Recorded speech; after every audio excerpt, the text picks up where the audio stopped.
Good afternoon. Thank you for the honor of sharing my family story with you.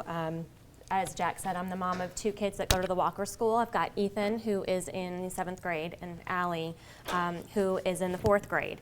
And my daughter, Allie, is transgender, and she's been living as her authentic self for about 2.5 years now. I had never heard the word transgender until Allie came along. And the first time I did hear that word, I thought of cross-dressers, of Dustin Hoffman as Tootsie, and Robin Williams as Mrs. Doubtfire. I thought of drag queens. I know now that that is a stereotype that doesn't fit most of the transgender population. And I remember the first time that I saw Allie in girls' clothes, when she was still using the name Eli, and she was still using male pronouns. It was hard for me to see her dressed as a girl. I remember having to kind of look away to compose myself. But over time, as I've gotten to know her as Allie instead of as Eli, I don't think of her as a transgender child. I just think of her as my little girl. I've put together a really short video that kind of gives you an introduction to our family, and so I'd like for you to see this, and then I'll go into a little bit more detail.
is that I am probably not what you expected.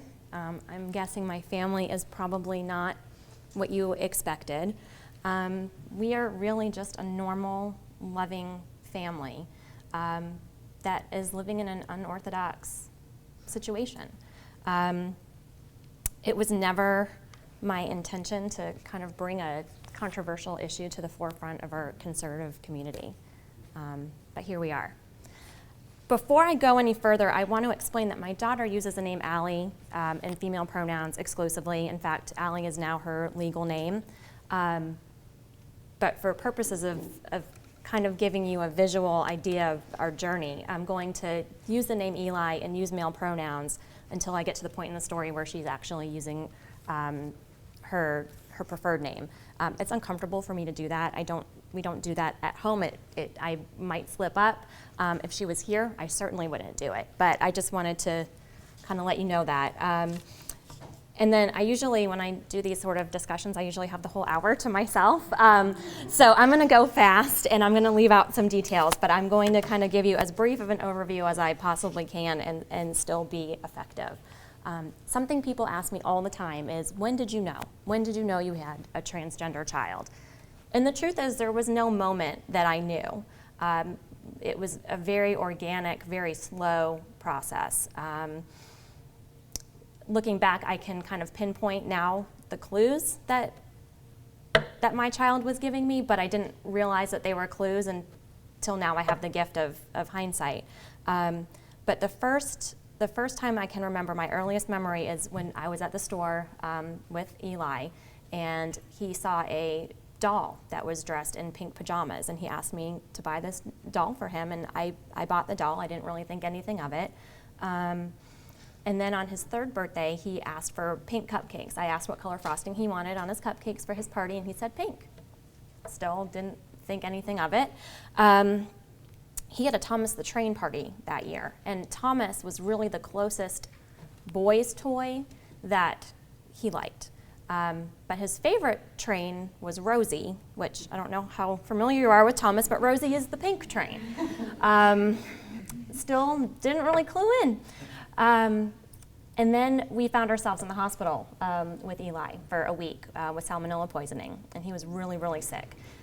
He's fine now, but he had been just lethargic, laying in bed, not really communicating with us, and then a commercial came on TV for a Barbie, and he sat up in bed and started clapping and said, "Oh, I want that." So, I was buying him whatever he wanted at that moment. Cruise ship, motorcycle, I didn't care. So we went out, got the Barbie for him. And then that Barbie came everywhere with us. And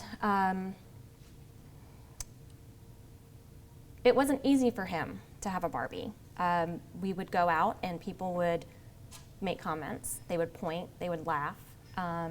Eli was a little too young to kind of understand, but we saw it.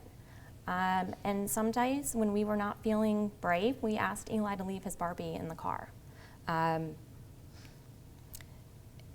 Looking back now, I realize that was not about protecting Eli, that was about protecting me and my husband. And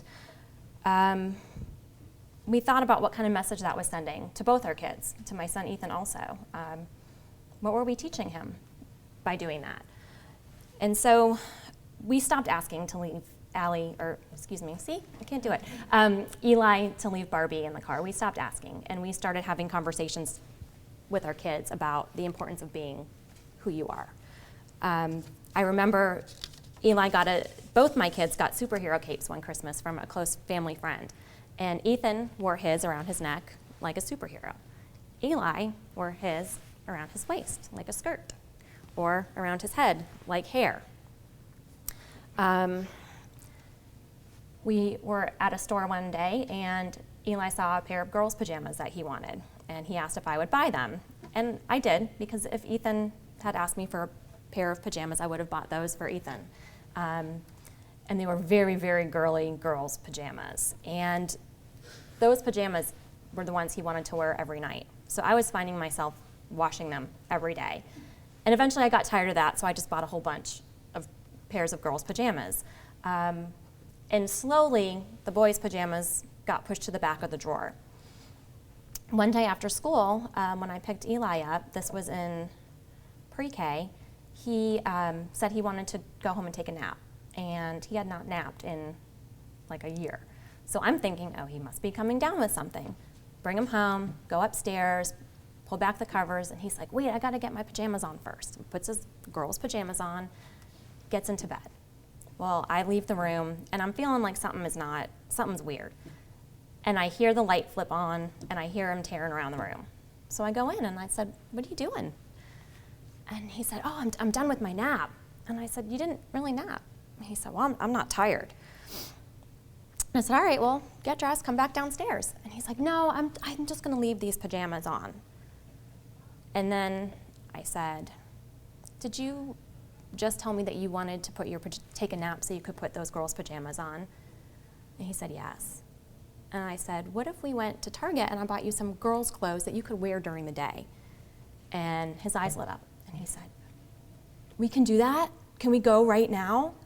So we did. We piled in the car, and we went to Target and went in the girls' section, and he tore off. I mean, he literally was yanking clothes off the racks, filling up the basket, literally hugging and kissing dresses and skirts and pink t-shirts. And so the question then became, when does he wear these clothes?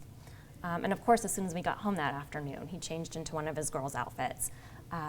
And he would wear his girls' clothes at home. And then he asked if he could wear them out when we were running errands or to a restaurant. And my husband and I talked about it and said, yes, you can wear your clothes out, because what message are we going to send? Are we going to tell our child, you can be who you are at home. You're good enough for us at home, but we do not want people outside of our home to see who you really are. That was not a message I wanted to send to either of my kids. So every afternoon when Eli would come home from school, he would change out of his boys' clothes and into his girls' clothes. There would be a trail of clothes from the door all the way up to his room. And eventually he started asking me to bring his girls' clothes in the car. And he would change as soon as he got in the car from Carline, because 15 minutes was just too long to be in his boys' clothes. He wanted to wear those girls' clothes to school, and he couldn't quite get up the courage. So for months, I would lay out 2 outfits side by side, a boy's outfit and a girl's outfit. And every night before school, he would say, I'm gonna be brave tomorrow. I'm gonna wear my girl's clothes. And every morning he came down in boys' clothes. And it wasn't until the first day of kindergarten, after he had been in girls' clothes all summer long, that he finally made that switch. As Eli began to look more feminine in his dress, and he started to grow his hair a little bit longer, he began experimenting with girls' names. And it sort of became a game that we would play on the weekends. He'd say, I'm gonna be Emily today, or I'm gonna be Riley today. And he kept asking to be Allie. That was a name that kept coming up over and over again. Around kindergarten, Eli asked to sign up for dance lessons. So we go to the dance school and sign up, and I have a conversation with the director of the dance school, and I say, listen, hey, this is what we're dealing with. I have a son, he wears girls' clothes, he wants to take dance. And she said, well, we have a boys' class. And I said, no, that's not what he wants. No, that's not what he wants. He wants a girls' class. She said, okay. And then we signed up, and we were walking out, and she said, well, I have a question. And first I thought, really, just one question? But she said, what name do you want us to use? And that was the first time that anybody outside of our family had really talked about using another name. And so I said, I don't know, let's ask. And I said, Eli, what name do you want them to use in dance class? And he said, Allie. I want them to call me Allie. And so, so that's when we kind of made the shift.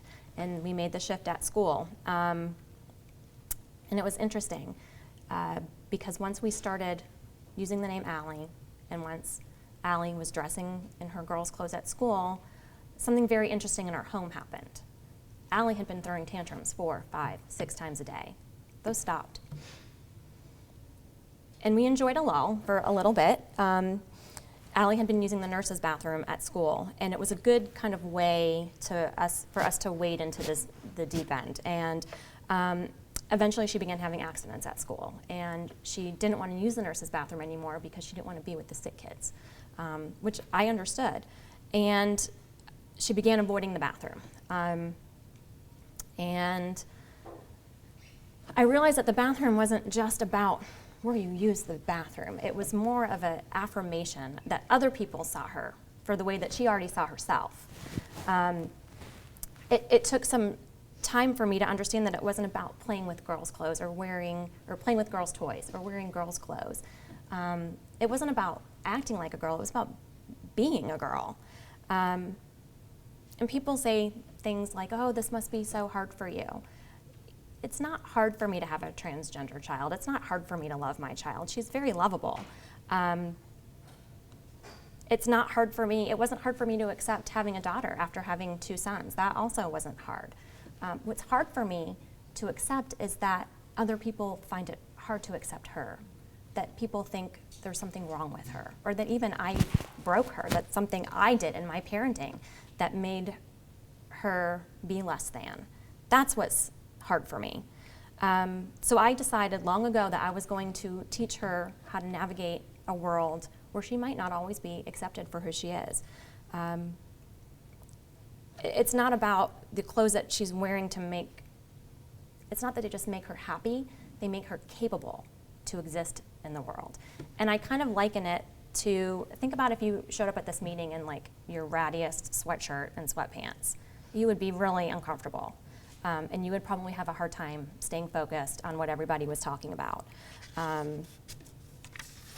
That's really the only thing that I can kind of use in my mind to understand what she's going through. And you know, people have asked me, well, do you think you did something to make her this way? Listen, if I was gonna make my kid do something, it would be brush their teeth, use a napkin, make their bed, put their laundry in the laundry basket instead of next to the laundry basket. I certainly would not make them, a boy, wear a dress if they didn't want to. And you know, there were days that I thought in the early days, how is this ever gonna be okay? How are we ever gonna make it through? And the truth is, it is okay. We are making it through. And there is no doubt in my mind that these folks up here are the ones that helped us make it through and be okay. I am certain that the support that Allie has at her school is what is going to ultimately save her life. So they've not only given her the ability to survive, but they've also given her the ability to thrive. Whew.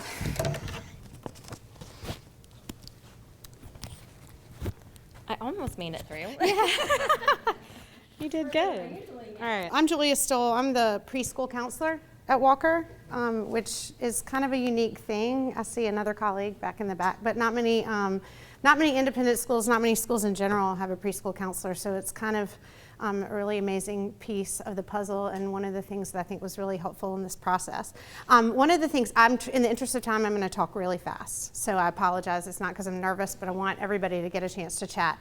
But one of the things I really want you to conceptualize when you're thinking about where my piece of the puzzle comes in is we began this process 5 years ago. And 5 years ago, you didn't walk into the gym and see on the TV people talking about transgender individuals. You did not see Caitlyn Jenner win an ESPY award.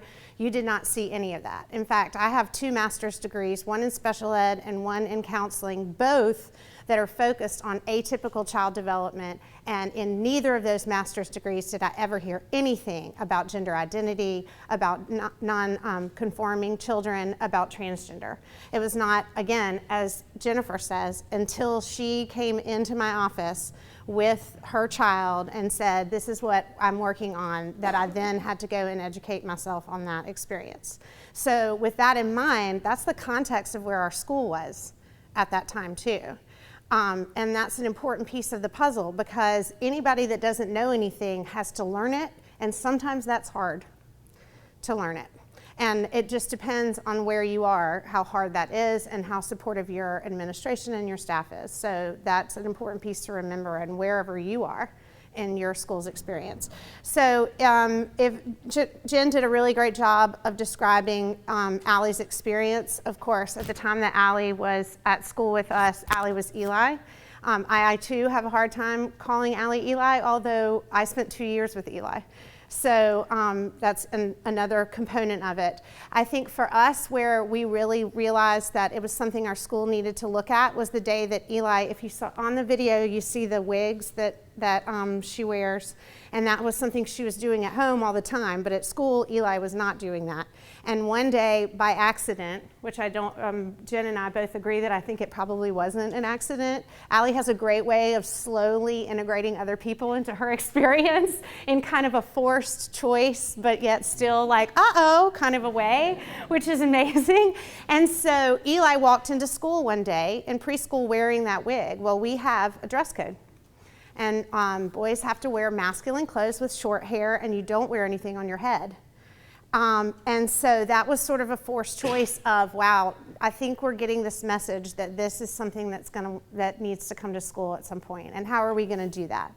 One of the best ways that we did that was slow and with patience. And we had a great family who was willing to do that slow and with patience as well. So in that pre-K year, we decided you can wear girls' clothes in the boy dress code.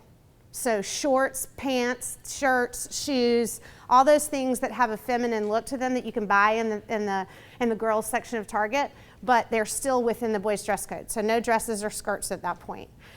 It took that entire school year for Eli to even think about doing it. And in fact, as Jen said, it was not until that transitional summertime to kindergarten that he chose to do it. And that was under my supervision and small, working with him individually in my office and working with a private therapist as well. So it was not an easy choice even for Allie to make. So in kindergarten, Eli did start wearing all the girls' clothes, and slowly the hair started growing out as well. It was not until in kindergarten, because we were still using the boys' bathroom, but Allie passed as a girl. I mean, if we had people coming in who didn't know us, they would say, would you like to answer? She can answer. And the kids would say, that's not she, that's Eli. Eli is a boy who likes girls' things. And that was, they were all totally fluid and comfortable with that. Well, we had a little boy in the boys' bathroom, and Eli came in wearing his girls' clothes, and the little boy said, why are you in this bathroom? Because you're a girl. And so Eli came home and talked to Mom about that, and that was the beginning of that conversation of like, okay, so now we might need to be thinking about what the next steps are. And since it was sort of once again, the process for Eli is very fluid and helps us, it was right around the spring of kindergarten year where we would be transitioning over to lower school. So it was a perfect time to have a conversation about, is it time to let Eli really be who she really is and make that transition? And so I'm going to let our lower school counselor kind of fill you in from there. The preschool, of course, was involved in that part because we were still in preschool year, but it really had a huge component of it was that transitional period. Thanks. Thank you. Kristin Moffett. Hi, good afternoon. So as a lower school counselor, this was new territory for me, and it was certainly new territory for our school. We definitely had no policies and procedures in place to be able to welcome a student or help them transition in a type of way like this. So part of my job, along with my principal, Megan Nellen, we did our research. So we went to local schools, we talked to people all over the country, really, to try to figure out what are your schools doing. High Meadows, Jay's school back here, was one of the ones that we visited just to figure out what are some ways that we can tackle this, because we knew that during the Eli to Allie transition, we knew that there would be 3 groups of people we would have to address. One being faculty, and how are faculty supposed to handle this, and knowing that they had fears and anxieties and worries.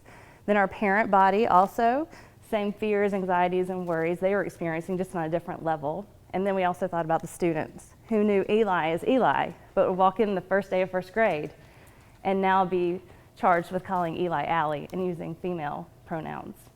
So some of the things we did was that research piece, but I wanted to say that I think the only reason we were able to do what we did and what worked for us is because of the trust that the Slipakoffs gave us to be able to speak about their family in a public forum.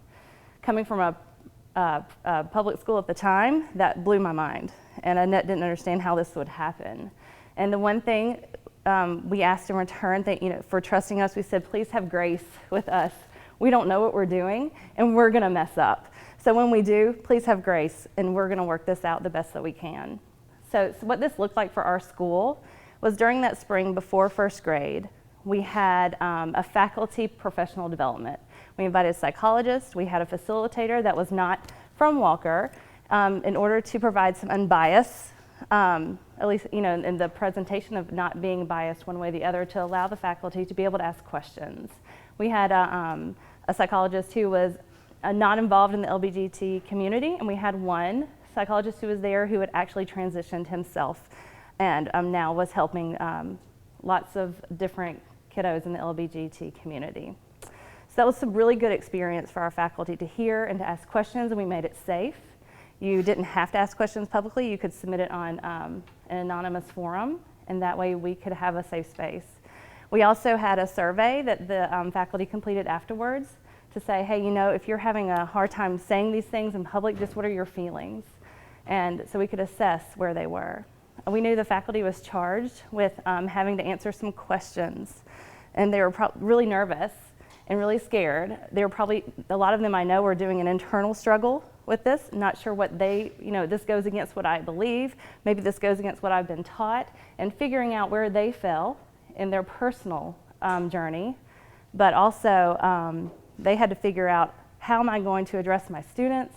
How am I going to address other parents? How am I going to address the community when I have questions? So we came up with a script that we try to be as open and honest as possible. You're probably going to get this. What's wrong with this kid? Why can't his parents just wait until he's an adult before he makes his own choices? Isn't allowing Eli at the time to change genders distracting to my child's learning? And these are the questions that teachers were thinking, I'm going to get this from parents, and they needed to have some language. And so that was a big part of our training, is developing the language to be able to address when these questions came to you. And did they come? Absolutely, they came.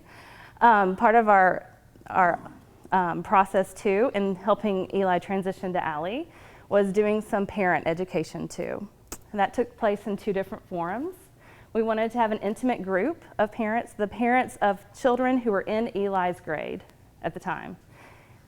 We wanted to meet with them because this would impact them directly and their children directly. And they had questions that would be different than the big parent body that maybe didn't have an interaction with Eli at the time. So we met, our head of school was there, our principal was there, we had 2 psychologists there as well that did not have an affiliation with the LGBT community, because I think parents want to make sure that their responses weren't biased or grounded in any sort of agenda.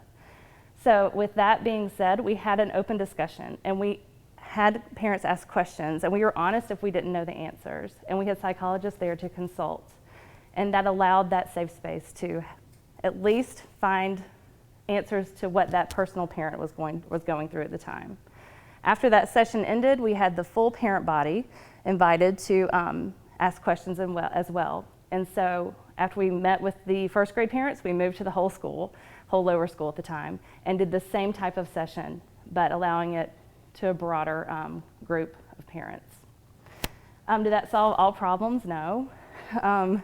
Did we still have questions and nervousness? Absolutely. And there was a range of reactions. We had some parents who were really angry, nervous, frustrated, and scared, and they'd ask questions. You could tell that's where it was coming from.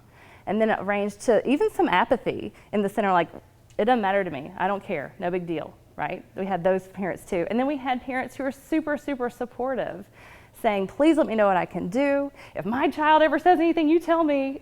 And we were able to hear from all of those parents in that forum, so we could hear the whole spectrum of support and where it was. I also wanted to share that the student piece was also, that summer, we would have our class list come out. And so part of that was a letter that our principal sent out saying this is what transgender means to our whole community. This is what it's going to look like for us in this situation. You've known this child as Eli before, and now we're all going to be addressing her as a girl, and this is going to be Allie from now on. And so parents had the language, and they said, what do we say when we try to explain this? So this is a statement we stole from High Meadows, which is, Allie was born a boy, but in her, borrowed it, yeah. It was freely given. Correct. We took it from somewhere else. It's been shared all over. It's like Facebook. It's been shared all over. Allie was born a boy in her body, but she feels and thinks, like in her heart and her mind and her soul, she's a girl. And that's the way we're going to treat her. So we told, and this is what we used with kids, and they had a question too. And literally it took a few seconds. Class, this is what you're going to notice is different this year. Eli, we used to call Eli, but now we're going to call her Allie. Allie's going to be wearing girls' clothes. We're going to be addressing her with the pronouns of she and her. She'll be doing what she always does. Don't treat her any differently than you ever did before. And that was it. There was no other, the kids got it. And they had seen Allie's transition from the get-go. And I can't say that there was any sort of transition for them. It just happened, and it was. So I think my hardest, when I think about personally, I don't get nervous too often, but those meetings with parents and faculty were the most nerve-wracking meetings I've had in my job probably ever. And again, because this was such new territory, and we were making it up, hopefully in the right way, as we went along. So now this is Jack Hall. He is our head of school. So I did want to talk about this from a governance standpoint, and I'll get to that last, but the way this started for us is it really started as a conversation with the Slipakoffs and the lower school, the preschool director and me to begin with. And what I will tell you is when Mama Slipakoff looks at me and says, transgender people have the highest rate of suicide of any group, and I want to do everything I can to make sure that both of our children live, the most complete life that they can. As a dad, I'm totally with her on that. Not having known what transgender was prior to 4 years ago, certainly not having an agenda at all in that way, and I don't think any of us have had that along the way, but that conversation started there.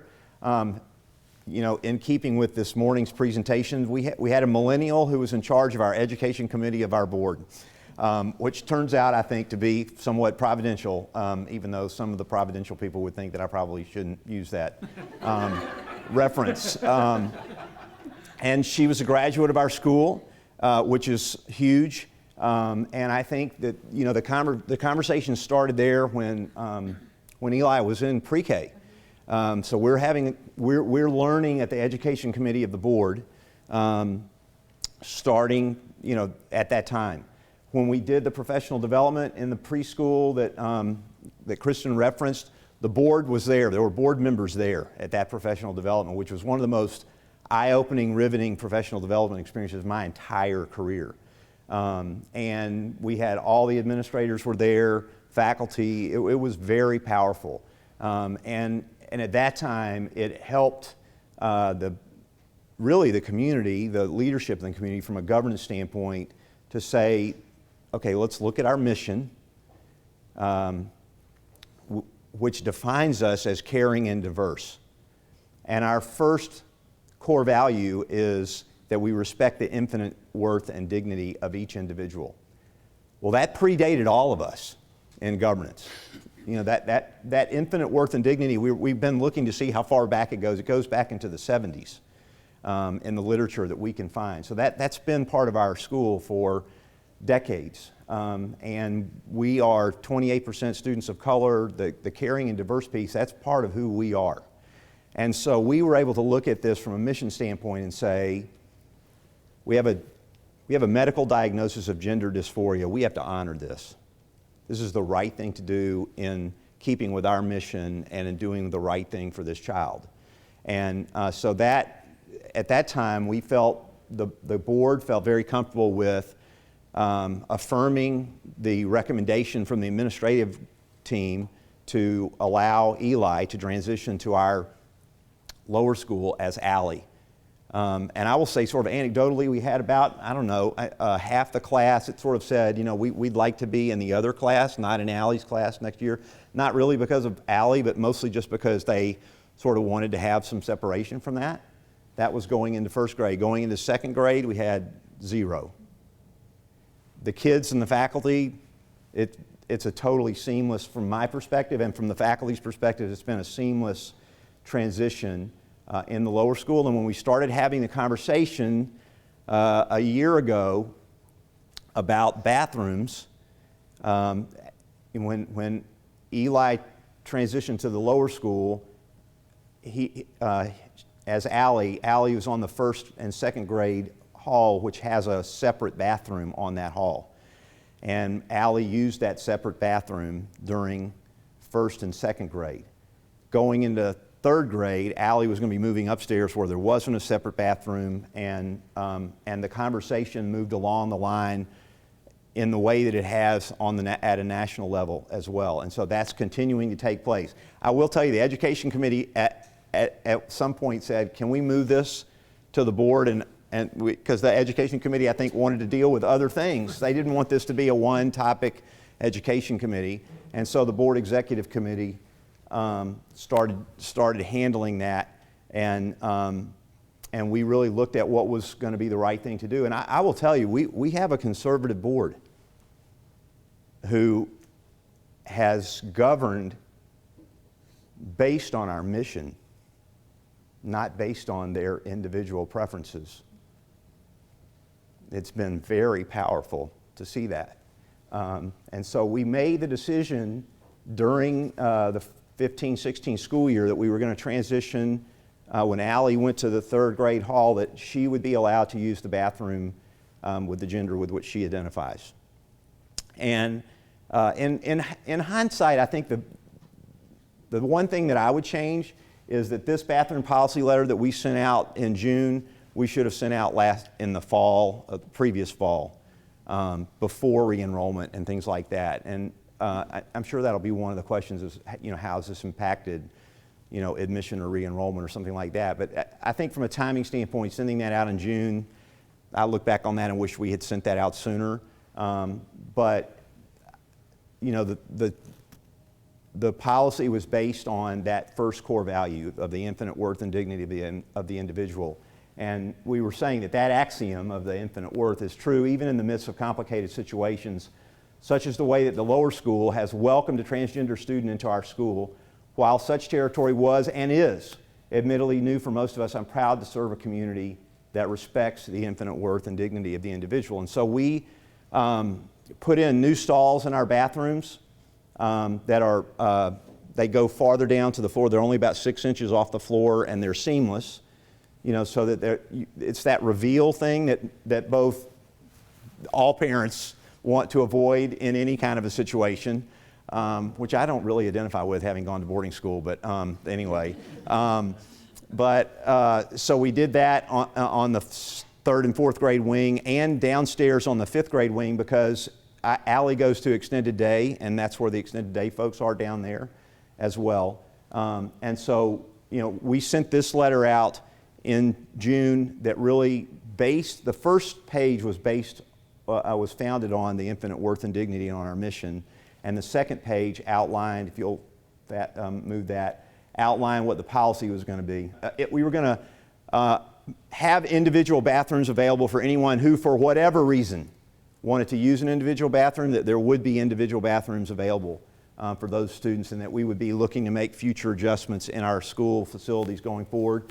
That general bathrooms on the first and third floor that I just referenced would be outfitted to provide enhanced privacy. And that was part of what we were trying to do, was say we want to make sure that there's privacy and that we want to respect individual rights to privacy, but we also want to respect this person's being able to use the restroom with the gender with which they identify. And that students with a medical diagnosis of gender dysphoria or with legal documentation, such as a passport, I mean, if a student comes in with a passport that says they're female, then they're female. I mean, I don't think we can call that into question, but they would be able to use the bathroom associated with their gender identity. You know, when we hit send on that letter, I was nervous. I knew it was the right thing to do for our school, but I was nervous. And I've had 2 letters that I've sent out that have gotten more feedback than any other letters. One is this one, and the other was on bad behavior at an athletic event, to which all the people who were behaving badly responded and said, "I'm sorry, I really apologize." But I got scores of positive responses back on this letter. People being proud that they were associated with a school that was doing this. Got 2 really strong letters back, questioning what we were doing. One was essentially saying, you know, our child has been recognized as being really smart, and y'all think it's developmentally not appropriate for her to move up to the next grade. By the same token, I think this is not developmentally appropriate for y'all to introduce this to our children in the lower school. And I heard that, and I wasn't going to try and tell her she was wrong, you know, but that was one of the responses. Another one was a friend who goes to the same church that I go to, and on religious grounds saw it as completely wrong and wrong-headed. And you know, I understand personally where he was coming from, you know, and I actually shared with him in a letter that I wrote back to him that that I really feel like in handling the situation this way, we're in some ways answering the question, who is my neighbor? And how do we treat people who are different than we are? And so we lost that one family. They withdrew from the school, the family who's, they go to our church, the church that I go to. The other family has stayed for now. If we have part 2 of this next year, I might have a follow-up story on them, but I'm not sure. But not any others. And it's, you know, and I would say Allie's experience in the lower school has been one where she's been thriving in, like most other children in our school.